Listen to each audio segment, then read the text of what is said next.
Let me start out by asking, why would you want an XY sliding drill press table for a woodworking drill press? Well, my answer is simple. Why wouldn't you? I'm all about creative shop improvements, so if I can put a cool XY feature on a drill press table, I'm gonna do it. In fact, I did do it a long time ago, back in the early days of this channel. The first version was big and it was bulky, but it could be used for all sorts of things.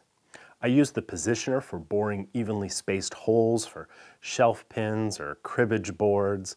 I even chucked up a router bit and cut shallow mortises for hinges and inlays, which may or may not be practical, but it sure was cool.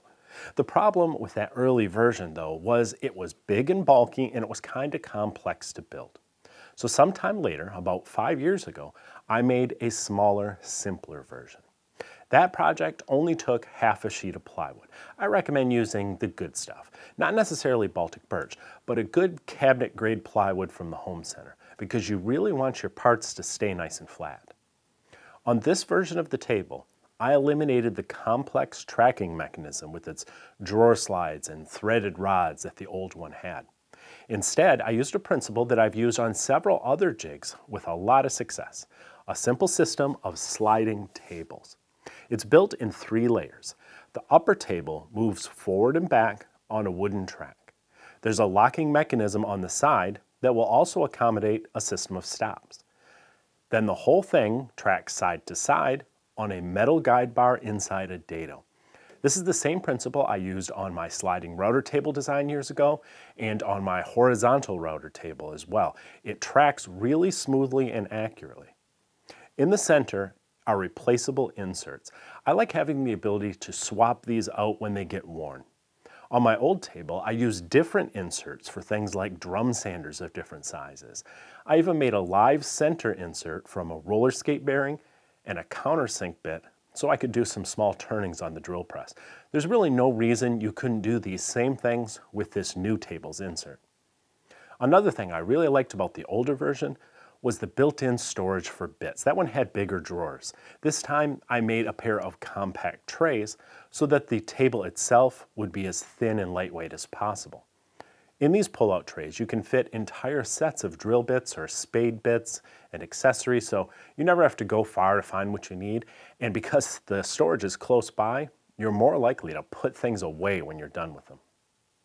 Over the years, I've tried several drill press table fence designs, and some work better than others. But I've always found that dust collection is really difficult at the drill press. So that was part of my focus while I was making a fence for this table. I found a little manifold that they sell at Rockler, and it attaches to my homemade fence, and then the shop vacuum plugs right in. Problem solved. Another feature I wanted was a way to quickly put the fence on the table and then take it off again when it wasn't needed. This one works much like a T-square style table saw fence. There's a rail that the fence clamps to along the side, and it's easy to position and then remove it when you want to.